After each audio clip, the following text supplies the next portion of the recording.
Hi, my name is Bonni Goldstein, and I'm going to be speaking about medical cannabis for children. I'm the medical director of Canna-Centers Wellness and Education, which is a medical practice in Los Angeles that helps patients use cannabis as medicine. Just quickly, my background: I've been a California licensed physician for 30 years. I trained at Children's Hospital LA and was chief resident there. I went into the field of critical care transport medicine at Children's, and then went into the field of pediatric emergency medicine, where I worked for about 13 years. In 2008, my eyes were opened to cannabis by a sick friend, and I made a transition from pediatric ER into the world of medical cannabis. And since 2008, I've treated over 18,000 patients, including over 1,000 children at this point. I have multiple affiliations, including a board member of the International Association for Cannabinoid Medicines, and just recently joined Americans for Safe Access, a nonprofit, on their policy advisory committee. I recently published my second book, which is called Cannabis is Medicine, which was written for both layperson as well as healthcare providers to kind of give an all-around to exactly what I'm doing in my practice, how cannabis works as medicine, what conditions it might help, as well as multiple patient testimonials. And I'd like to start off with a story of a little boy I started seeing a number of years ago. His name is Isaiah, and his mom loved to send me these cardboard updates. And so here you can see, he says, "My name is Isaiah, I'm 8 years old, I have intractable epilepsy. No pharmaceutical has ever stopped my seizures ever. I was having seizures every 30 to 45 seconds. Today, I'm 1 month pharmaceutical free and 6 months seizure free." Excuse me. This is a young man whose mother, when she brought him in, shared with me that she has a brother, now an adult, who is fully debilitated by an uncontrolled seizure disorder that just never responded to medication, and he requires full-time care. And she also had a sister who had seizures as well. So there may be something certainly genetic in this family. Unfortunately, their insurance would not approve for them to get tested. But she said to me that she could not let her son grow up and be debilitated like her brother, because she unfortunately had already lived through that. And so here's the beginning of his journey. I got another little sign a year later, 1 year seizure free, 5 months pharmaceutical free, and then another one, 2 years seizure free, 1 year pharma free. And as you can see, he's looking great in these photos. And then in October 2019, in fact, I was abroad actually giving a talk that day about medical cannabis. I woke up to this text celebrating 5 years seizure-free. And as you can see in this top picture is him when he very first came to me. He was a little guy. And at the bottom there he is with his new baby brother. And then just last year, here he is, November 2020. They live on a farm, and these are his piglets. And this young man is doing terrifically on cannabis medicine. I really believe he's gotten his life back. And just to share with you, his dosing for CBD is getting about 8 milligrams per kilo per day. Again, we use weight for epilepsy. He also has a history of autism, and CBD helped a little bit, but we had to add in THC to help with some aggressive behaviors and some of the focus, and also some self-injurious type stuff. And he's also getting THC, and as you can see, if you calculate out, he's getting about a 6-to-1 ratio of CBD to THC. And we will talk about this a little more in the presentation. But I love to show Isaiah's story because it really shows how life-changing cannabis can be as medicine when medically supervised for children with intractable epilepsy and autism. In my practice, I see patients with many conditions. Of course, the main two are treatment-resistant epilepsy, intractable epilepsy, and autism. We also see patients with cancer, mostly advanced cancers or cancers with poor prognosis, ADHD, some psychiatric conditions, Tourette syndrome. I do have a number of patients that have chronic pain due to various rare conditions. autoimmune disorders, genetic conditions, and also, unfortunately, end of life. And just to share with you, this is Thomas. He's a young man in my practice that has a genetic condition, had severe self-injurious behavior, intractable seizures, chronic vomiting, unable to walk. In fact, in his first visit in my office, came in a wheelchair and he was not able to walk. As you can see, and this is a follow-up appointment after starting cannabis, his seizures are down over 90%. He has self-injurious behavior is down over 90%. The vomiting completely stopped within a few months of initiating cannabis treatment, and he began walking. And Thomas, as his mother says, every year just brings him to a better place. He's doing wonderfully. Now, what's our rationale for use? So there is evidence of endocannabinoid system dysfunction in both epilepsy and autism, as well as a number of other conditions. Certainly this is understudied, but that we do have some clear-cut evidence, which I'll share with you. Cannabis, despite the reefer madness propaganda that persists, under medical supervision, cannabis has an excellent safety profile and is tolerated well by most people. I don't see organ damage. I certainly see improved quality of life. Certainly compassionate care, end of life. Patients should have access to something that helps soothe them and help with passing. And very importantly, over just the last decade, we've had this increased availability of tested products and different cannabinoid and terpenoid profiles, including CBD, CBG, THCA, CBDA, THC, CBC, all these different cannabinoids mixed with various terpenes. There's a full array of products so that we can customize treatment to benefit each patient. And I make this statement at every talk I give. With medical supervision, there is clear clinical evidence of significant benefits with no toxicity. My patients all, if they have side effects, and I guess I'll talk about this again at the end, we just don't tolerate side effects. We change it up. We change the cannabinoid, we change the product, we change the timing, we change the dosing. There is no reason for these children to have any side effects. And I can say with seriousness that my patients do not suffer side effects when they're on the proper cannabis regimen. Now, let me just go back. I just want to share with you this young man and his sister are both of my patients. They both struggle with autism and epilepsy, as well as a number of other conditions. And Gavin is in my book, is the first story in my book. He brings a smile to my face because he's a sweetheart. He is, when he came in at the age of 4, he's now 10. He was really struggling. The family, the mom and both grandmas came in. They were all in tears. This child was really having a very difficult life, and he has just been a tremendous success story. His sister became my patient a few years later, and both of them are just thriving with the use of cannabis and multiple cannabinoids. Both of them are using CBD, THC, THCA, and also CBDA for Gavin. Now, just very briefly, the endocannabinoid system, we know about this system as it was discovered in the late 80s and early 90s, so we've only had a few decades to learn about it and study. Luckily, there's a lot of interest globally, and many researchers are studying it. What is this? What are we talking about when we talk about the endocannabinoid system? And basically, it's a physiologic regulator of cellular messages with the goal of homeostasis, of balancing cellular messages. So remember, when you have an insult, inflammation, some type of external or internal environment change, your body says, "Oh, here's this hit.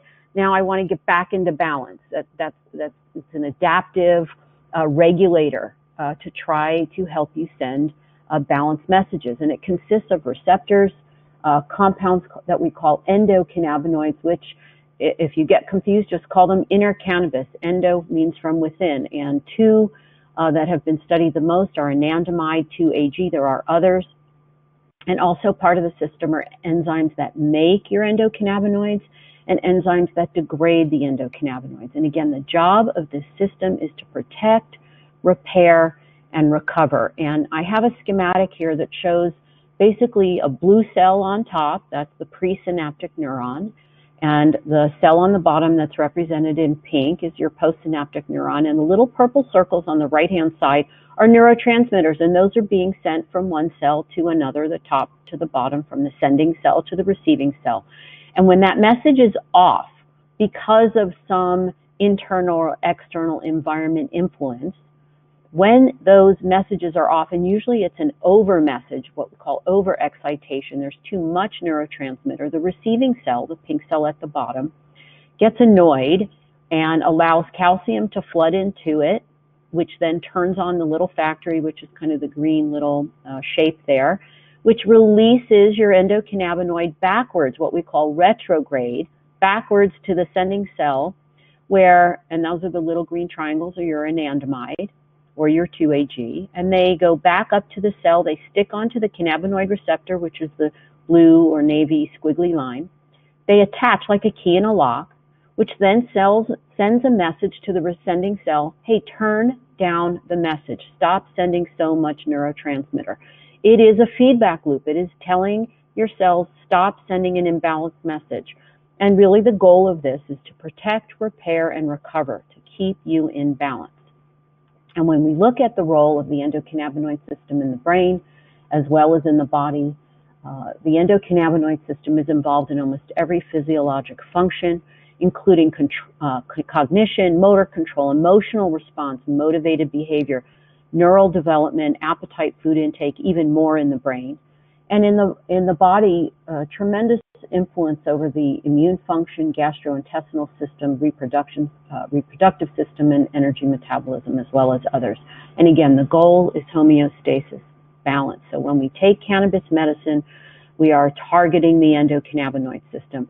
Now, unfortunately, I don't have enough time to go through, but also we know that these compounds in the cannabis plant also target cells or receptors and have other targets outside of the endocannabinoid system. And there's a huge amount of research going on there. So these are compounds that can not only help balance using the endocannabinoid system, but also target other mechanisms to give their benefits. And this is why research is so important, and we must be free to do research so that we can really understand exactly where these compounds are working and what influence they have over our physiologic function.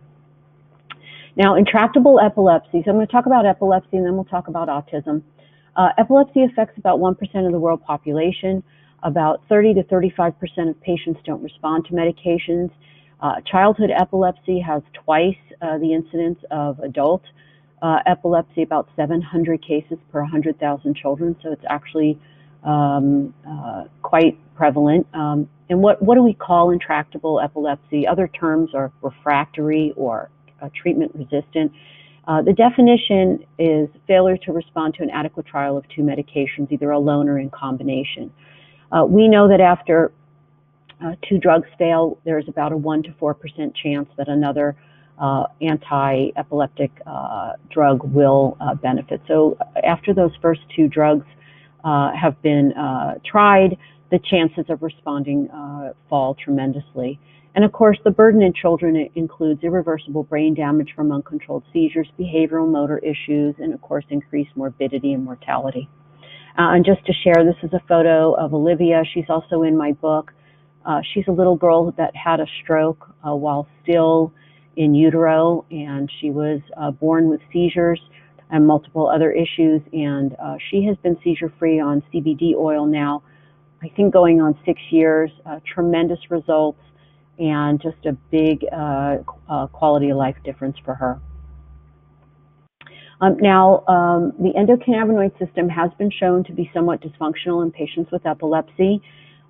There is many studies that look at this, and I can't go possibly through all of them, but I've highlighted a few here.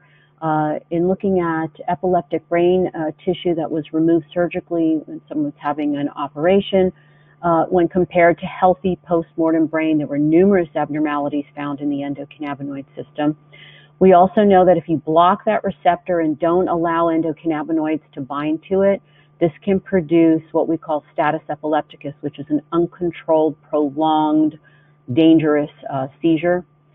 And we also know that newly diagnosed patients with and people who have not started medication yet, that have temporal lobe epilepsy, when cerebral spinal fluid was removed with lumbar puncture or spinal tap, the levels of anandamide, which is their endocannabinoid, were reduced.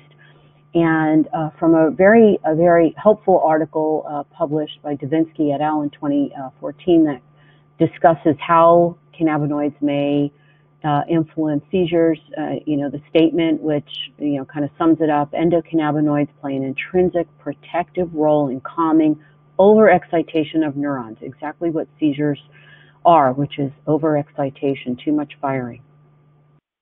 Now, when we look at CBD, and CBD's gotten a lot of attention, how does it work? Why does it stop seizures? And what we know about CBD is that it has properties of what we call polypharmacy. It works at multiple sites in the brain, not just one target, multiple targets. And all these targets result in inhibition of neuronal excitation. And without getting into too much detail, CBD targets a number of non-cannabinoid receptors, including GPR55 and TRPV1.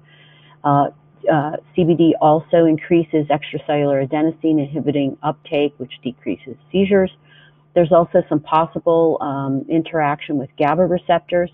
We know also that CBD inhibits the breakdown of your anandamide, which is your own natural endocannabinoid. So basically allowing anandamide to have a more of an action, enhancing your anandamide, enhances your own natural endocannabinoid function, as well as two very important properties for a brain that is having seizures: anti-inflammatory and neuroprotective in multiple aspects, including decreasing glutamate, which is a neurotransmitter that, when released in excess during seizures, can be damaging to the brain. Now, we do know that there are other cannabinoids from the cannabis plant that have anticonvulsant effects.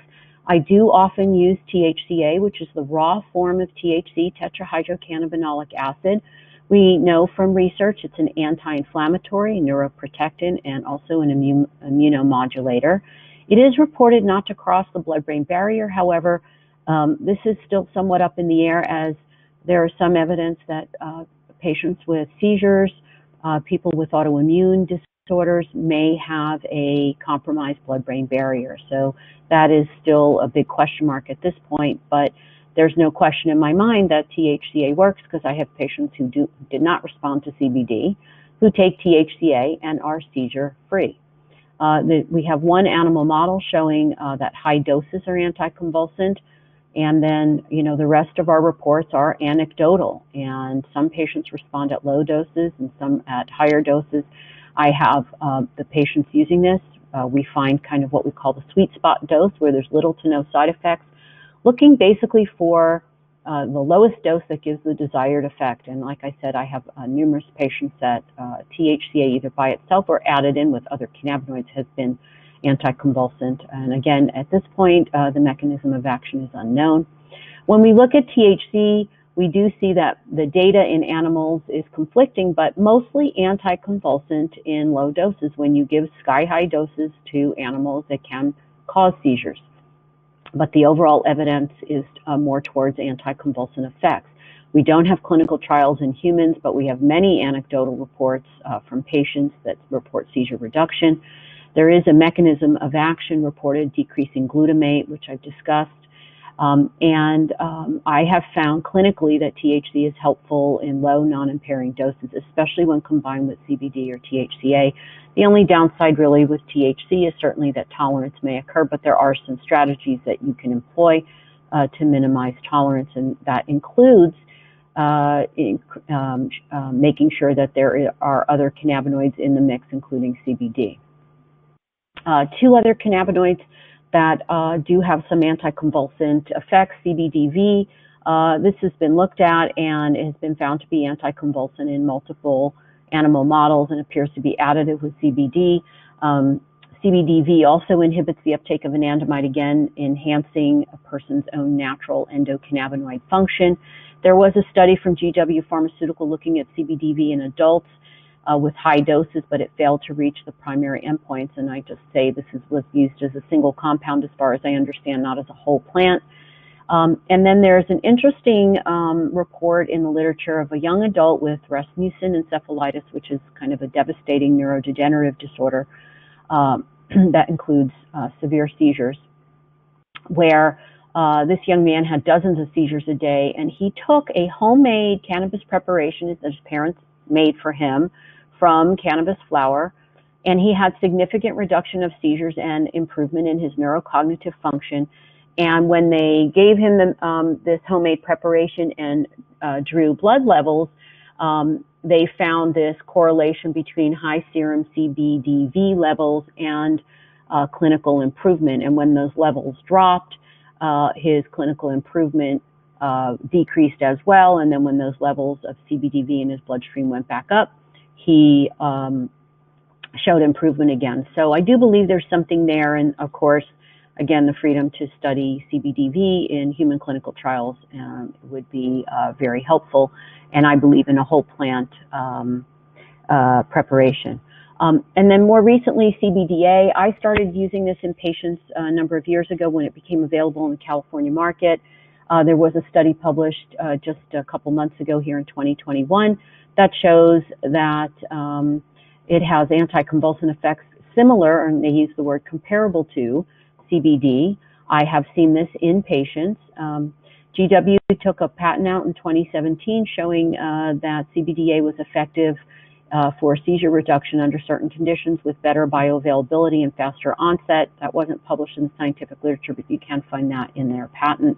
I am using CBDA more and more as it appears from my clinical experience that sometimes less expensive, lower doses can really give some enhancement to these patients struggling with epilepsy.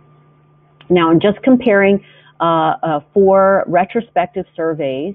Remember, again, we are prohibited with clinical trials with research, but we have 4 surveys that I can show you just in the last 5 or 6 years. The first one, you can see Hussein, 2015. This is out of UCLA, where they surveyed 117 families who were giving CBD to their children with intractable epilepsy. Many of those patients overlap with my practice as they see me for their cannabis and go to UCLA for their pediatric neurology appointments.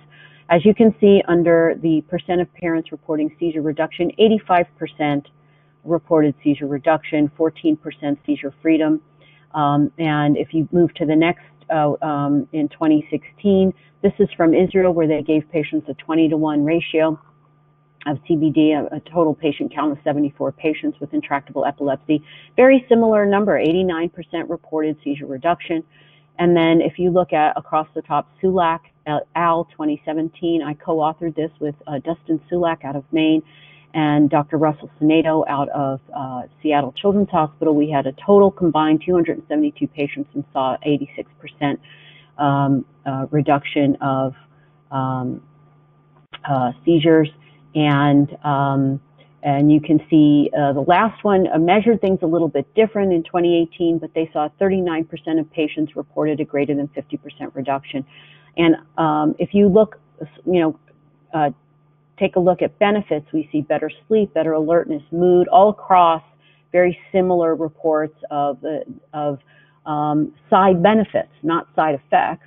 But if you look at the bottom for side effects, certainly tolerable. Appetite increase, drowsiness, some fatigue or sedation. And in the article that I co-authored with my 2 colleagues, we did look at liver function tests, and we did not see any change, even in patients with high dose. And as you can see here, I just highlight the numbers that you give us, the percent reporting seizure reduction and also seizure freedom. And remember, the seizure freedom numbers are not spectacular, right? 10%, 14%. But remember, this is patients who are having intractable epilepsy and who have very few other options left on the table. When we look at what we now have on the market, Epidiolex is the first plant-based cannabinoid medicine approved by the FDA in the United States. It's not synthetic. There are, Marinol and Sesamet on the market. These are synthetic cannabinoids. This is CBD derived from plant. It's 98% pure. The FDA has approved it for use in three severe pediatric epilepsies: Dravet syndrome, Lennox-Gastaut, and tuberous sclerosis. It was initially a Schedule 5 on the Controlled Substance Act, and now it has been descheduled as of April of 2020. And here's just a picture of kind of what it looks like. It is covered by insurance either fully for certain conditions or partially for some what we would call off-label conditions. And I do tell people this is an option because it does alleviate the very high financial burden of high-dose CBD in patients who require high doses. Now, in the Epidiolex trials, I'm not going to go through everything, but I just want to share that these patients were getting much higher doses, 20 milligram per kilo and even up to 50 milligram per kilo, as you can see.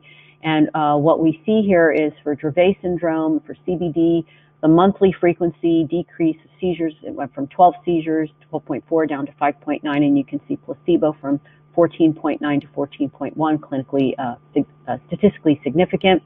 And then you see here too, percent of patients having a 50% reduction, clearly statistically significant.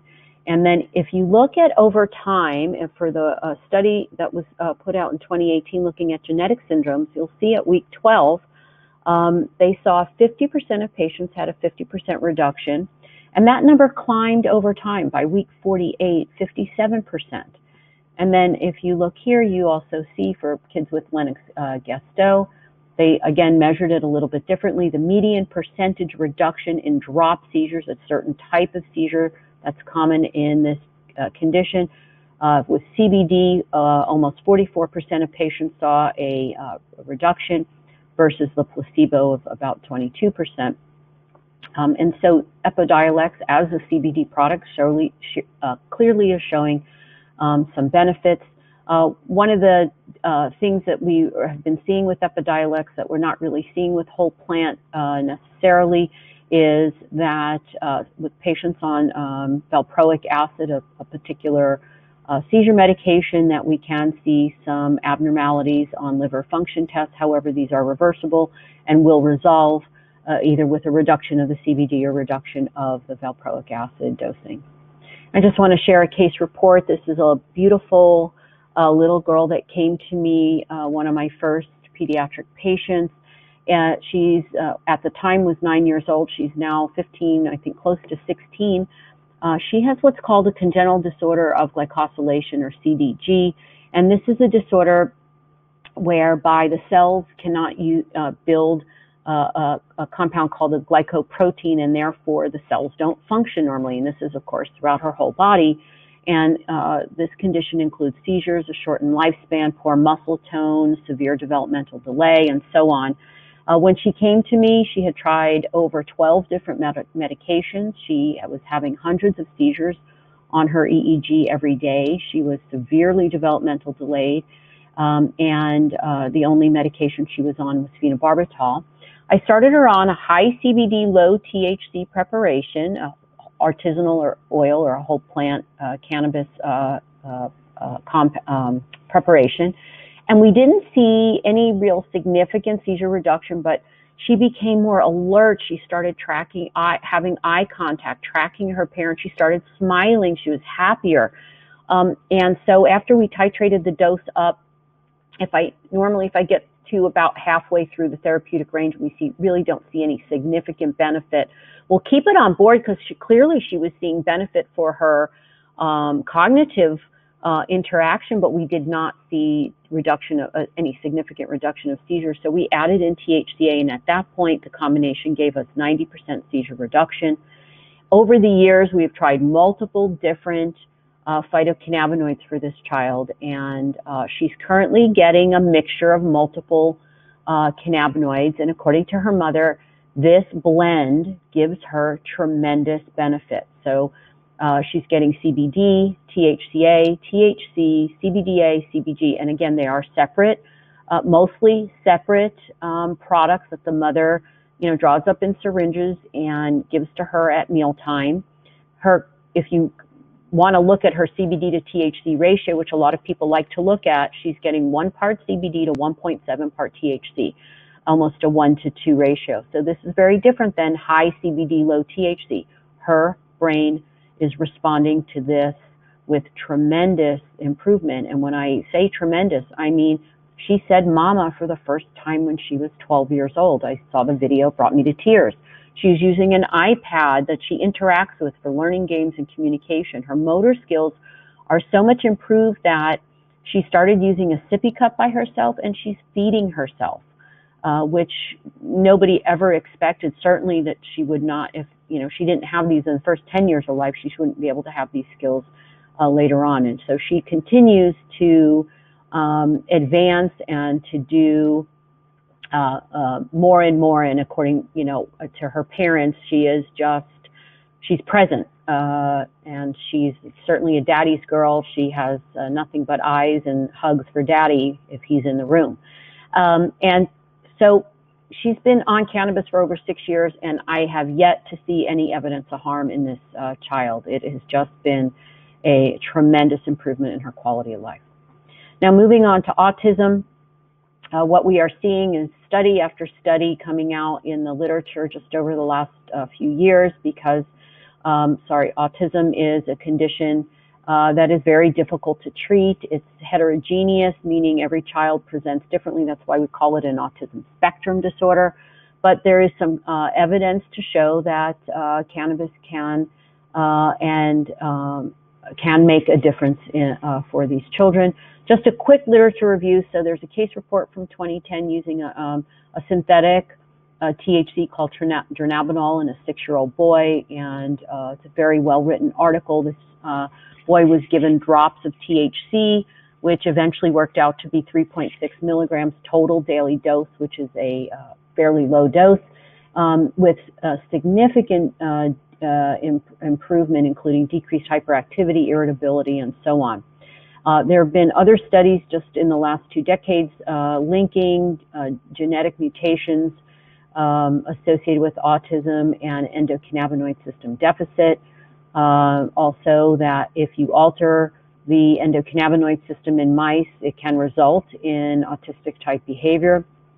And also a very interesting study that showed that increased anandamide activity, meaning augmenting the endocannabinoid at the CB1 receptor, improved the social impairment in mice, in a mice model of autism. So here's these little clues that tell us that the endocannabinoid system alterations and manipulation of the endocannabinoid system might give us some benefits and clues in treating children with autism. Now, this is a groundbreaking study that came out in 2013, where they showed that white blood cells, so remember your white blood cells, part of your immune system, do have cannabinoid receptors, and so by drawing blood from a child without having to go in their brain to look at their endocannabinoid system, when you draw blood and you look at the white blood cells, you can see what's going on.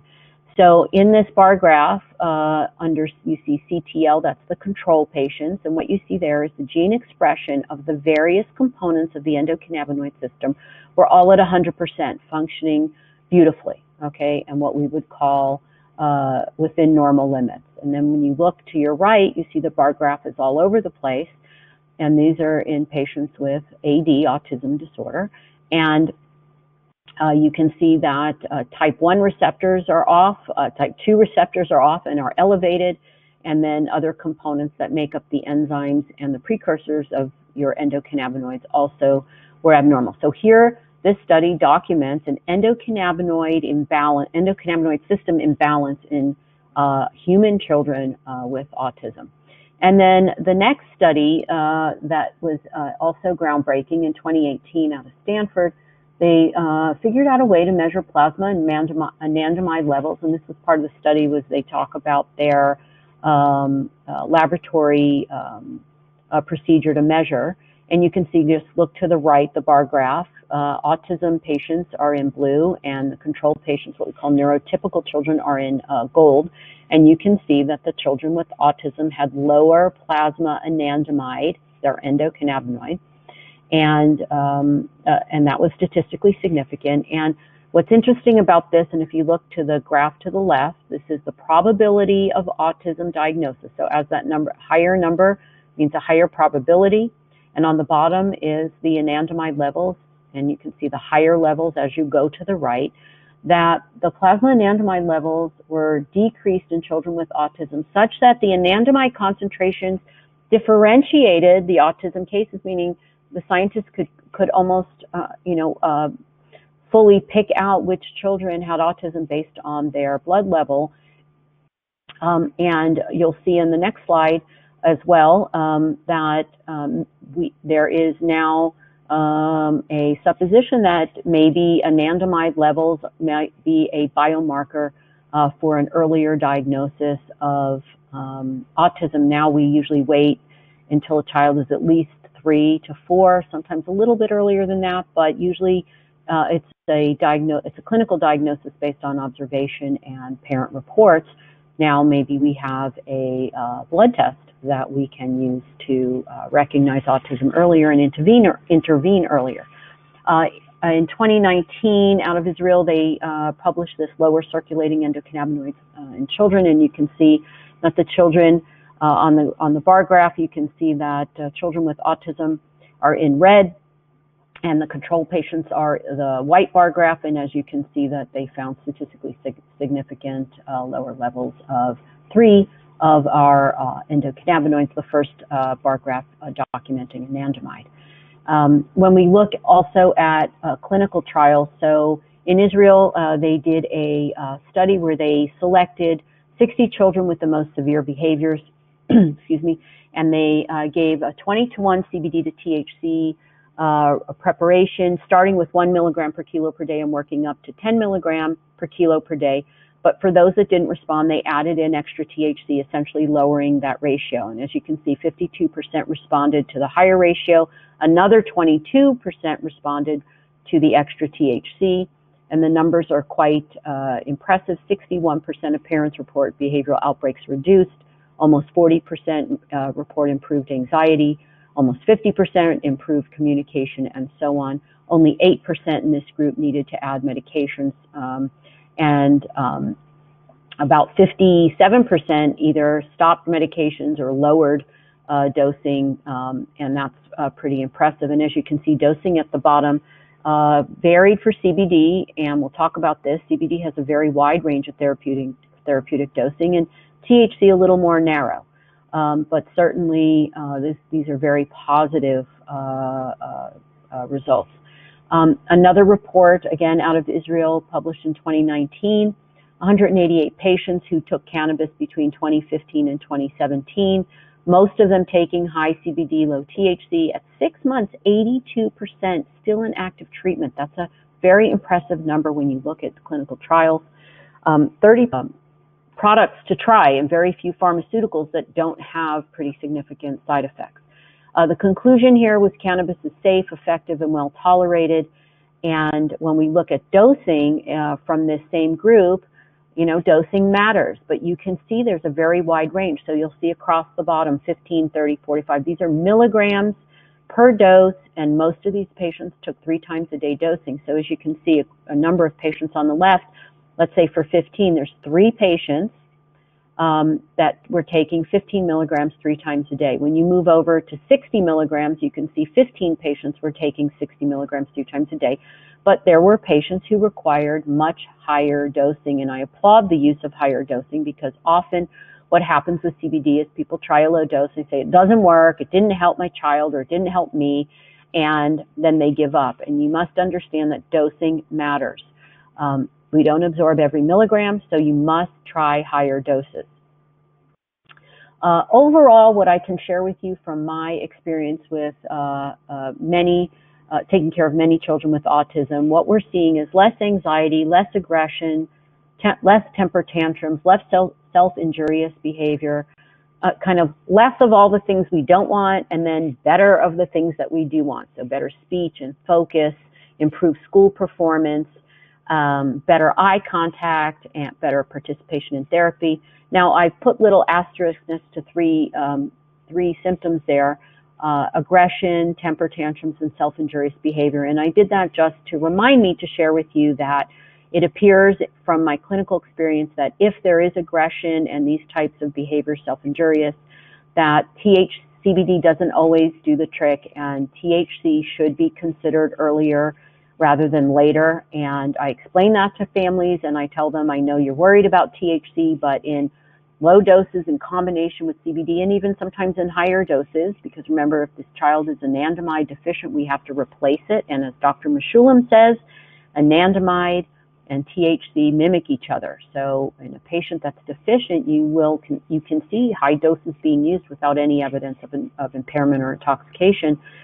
Certainly to help a child have a better quality of life, THC must be considered. Now, side effects, they're temporary, they're reversible, and as I've mentioned, I can resolve them usually by changing the dose, the product, the preparation, the timing, or using a different cannabinoid. We do see increased restlessness, hyperactivity. Sometimes I see increased emotionality with CBD. It's an interesting side effect. And then, of course, any impairment or intoxication. We don't tolerate this. We change the dosing, products, and so on to make sure that we are not going to have a child where we just trade one, behavior for a side effect. And all parents are required to log symptoms, side effects, improvements, so that we can really kind of narrow in on what's causing what and try to tweak dosing. And there's a lot of tweaking. But in general, if a child is showing evidence of a response, we can usually dial it in. Here's a case report of a patient who came to me at the age of 16. He's a little bit older now. And severe aggression, nonverbal, highly self-injurious, terrible anxiety. And this is a kid who just did not sleep. And if you've had any experience with families with children with autism, this is across the board. I mean, I have patients that have hired nannies or somebody to come in at night and stay with the child who's awake so that the parents at least could get a few hours of sleep. I mean, imagine that your child just doesn't sleep. This is a young man whose father is very savvy. He had started with another doctor, I think, and gotten some input, and had tried over 20 cannabis products with no success. And I remember kind of thinking as he went through all those products, I thought, well, maybe he's not a responder. I wonder, maybe he hasn't found the right product. And then when I kind of looked at everything he tried, high dose CBD was not ever included. And at the time that I saw him, he was on very high dose THC just to kind of rein in behaviors so that nobody would get hurt, including him. But he was starting to lose the medicinal benefits due to the tolerance that happens when you take high dose CBD by itself. And so we started a high CBD, low THC, 27-to-1 ratio, 100 milligrams 3 times a day right out of the gate. So 300 milligrams, he's a big boy. And within basically 1 to 2 days, he was calm. His father reported to me he was happy that he was showing affection, which he had never done. And we were able to then lower the THC amount so that we could retain the benefits without, continuing to have tolerance. And his dosing regimen has changed over time. I believe this is where he's at now, CBD around 150 milligrams 3 times a day, and THC still high dose, 50 milligrams 3 times a day, about a 3-to-1 ratio.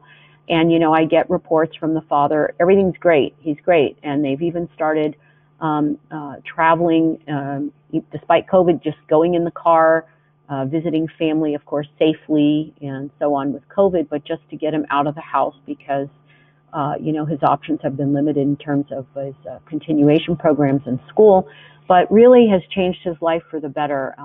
And here he is, you can see blowing out his birthday candles and just it's been an honor to help this child find some peace. Now I'm just going to move on to pediatric cancer. I only have one slide on this. This is a whole talk in it of itself, but no question that cannabis can help with symptomatic relief of cancer symptoms and also symptoms that come from cancer treatment. I have patients that come in who have had tremendous weight loss, either from just unable to eat, nausea, vomiting, but also mucositis, which is when you get severe irritation in the mouth, sores in the mouth from the chemo. Helps with sleep, anxiety, pain, nerve pain called neuropathy. No question, a better quality of life, and many of my patients respond to low-dose cannabinoids with this. In fact, I just did a checkup with a little boy who's getting treatment for high-risk leukemia. He takes a total of 1 milligram of THC in the morning, 1 milligram in the afternoon, and I believe a little higher dose at night for sleep, and has completely turned around. The mom says he's playful, happy. I mean, before he was just miserable with severe mucositis. It's so painful for him. And so he's eating, he's playing, he's sleeping. She said he's just a different child. And of course, this very low dose is not going to interfere with his treatment, and certainly has clearly been beneficial. Now, I've had some patients come in at end of life with advanced cancers with very poor prognoses, where the parents come to me and say, is there anything that cannabis can do? And we do have evidence in the scientific literature that cannabinoids from the plant, specifically THC, CBD, and now more studies on CBG, can inhibit cancer cell growth, can cause apoptosis, which is causes the cancer cells to commit suicide. That these compounds can inhibit metastasis and also inhibit what we call angiogenesis, which is the growth of blood vessels, where cancers grow their own blood vessels to feed themselves. And so remember, these are patients that are usually end of life, coming to me in very dire straits, where I will offer treatment. And so there's a young man that came to me in 2015, was given about 3 to 6 months to live with stage 4 osteosarcoma, which is a particularly nasty bone cancer. And I put him on high-dose CBD and THC, and he responded beautifully. Now, this was in conjunction with low-dose, what was called palliative chemo. At the time, they had not discontinued chemotherapy. Very hard to have that conversation with people, but his oncologist was all for cannabis, and she just left him on the chemo. And at the 3-month mark, this kid went through all the various tests, PET scan, CAT scan, MRI, and bone scan, and we were all shocked to see that his cancer was gone. He is now over 5 years without cancer, thriving in college and also working part-time, just doing great. I took care of a 3-year-old that had a relapsed mixed leukemia, who got a bone marrow transplant, which also failed her.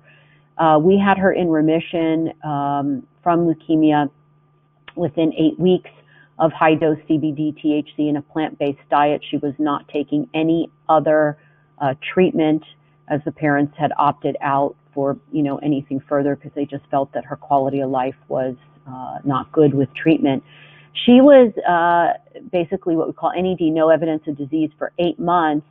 And for whatever reason, I still don't know to this day, the family stopped the oil, and she did relapse. And so I have seen this before with some other adult patients, and I usually recommend that if you get to a point where cannabis has helped you achieve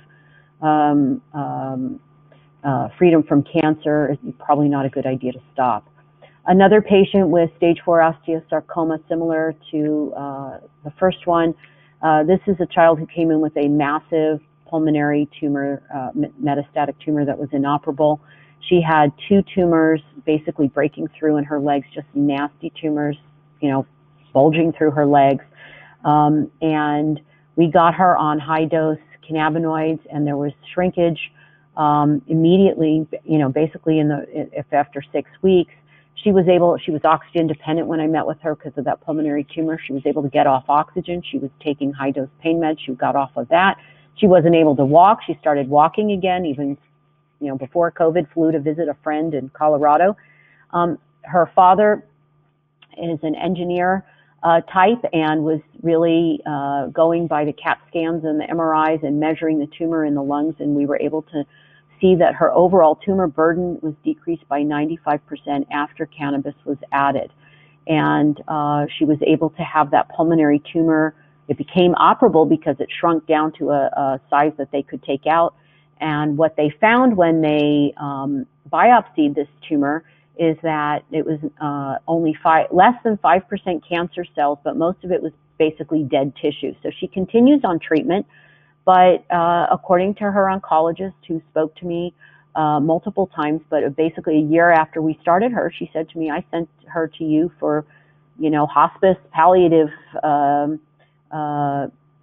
properties, and here she is a year later with less cancer and doing great. So there's something there. We should be free to study this. I have a two-year-old. She's not 2 anymore. She's taller than me now. She had Wilms tumor. She had a relapse. We had her in remission within 6 months. She was able to stop chemo early, and she's over 5 years without cancer and thriving. And then another young man with stage 4 osteosarcoma who cancer was progressing. His oncologist was on board to try cannabis, and we got him off opiates. He started walking again, and he has continued on treatment with an improved prognosis, where he overall has much less cancer in his body than when he came to me. And happy to say his parents just reported that he'll be starting college in September of this year. So there's something there, and we should be studying this. We should not be prohibited. These are children who likely would not have done well without cannabis in the picture. Now, considerations for pediatric patients, obviously benefit versus risk. Always, always, always. If I have a patient coming in who is seizure-free on a pharmaceutical, and they just say, well, we just don't like the idea of the drug and we want to switch, there are no guarantees with cannabis. And for the most part, if your child's seizure-free and you can have follow-up EEGs, at some point your child may actually be able to get off medication. And so to me, although I think cannabis is great, if you are achieving the end goal with another product or a different medication that's proven to work and has those scientific studies behind it, I don't know that it's always beneficial to switch.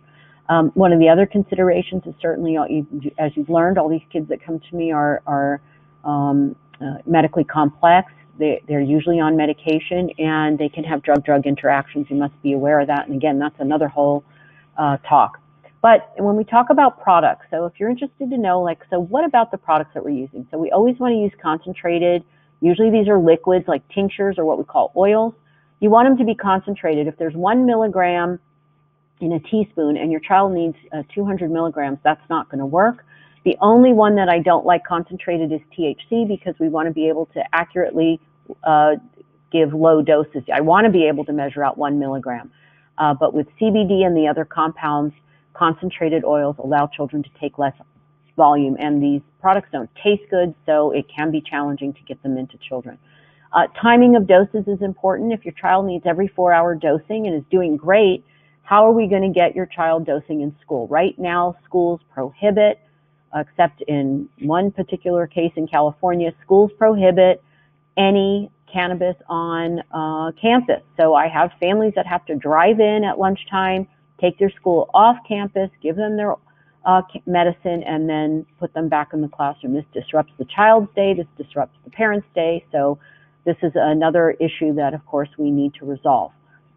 We want to make sure products are consistent batch to batch. If I buy a bottle of CBD oil that helps my child, I don't want to buy next month's bottle and find out it's something different. It's very important that you have that consistency, as well as a reliable source. Somebody who says, oh, I made a batch of oil, or gets it, hey, my friend gave me some oil, it's great, it worked great, and now you can't get it again. Well, that's not great medicine, right? Because if you can't repeat it, that's not going to work. Affordability is an issue. CBD can be expensive in high doses. This is often why some families go to Epidiolex, again, because it's covered by insurance. Local access. I have families that will drive 4 hours in one direction to pick up oil. a certain product for their child.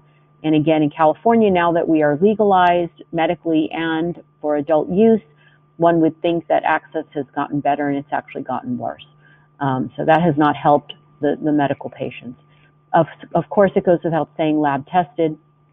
And of course, something that must be understood and accepted at the beginning of treatment is that children are growing and changing. That's what they do. That's what they're supposed to do. Their brain is growing, their body is growing, they're changing, developing. Dosing changes. Their response to medications change. Sometimes something works for a year and then it doesn't work anymore. This happens with pharmaceuticals and certainly happens with cannabinoids. And you know, I joke around that children are a moving target, but this is clearly what I've seen. Now, often what I get is, what about the developing brain? So most studies that have looked at effects have looked at unregulated chronic heavy THC used in a non-medical fashion. That cannot be compared to a child who may have an underlying endocannabinoid system dysfunction. So we cannot compare it to apples and oranges. Now, certainly, unregulated chronic heavy THC use in teenagers when the brain is vulnerable to external substances during a very important maturation process, we do know that there may be some risks of anxiety, impulsivity issues, memory problems, attention, decision-making, executive function, and potentially this decrease in IQ. And again, these studies only looking at chronic heavy THC use. They're not looking at children using cannabis medically to treat a serious medical condition. In 2018, a study came out that looked at almost 2,000 twins where their IQ was tested at age 5, 12, and 18, and executive function was tested at 18 as well. And very interestingly, they measured out who was using cannabis and who wasn't.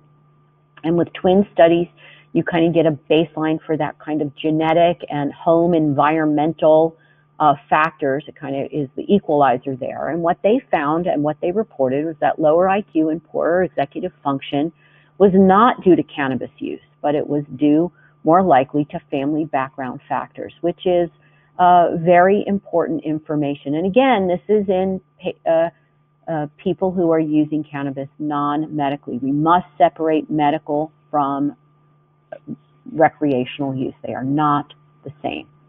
In my clinical experience, children with severe and chronic conditions taking cannabis medicine under medical supervision are making developmental and neurocognitive progress. This is what I see. This is what I do for a living. I see it every day.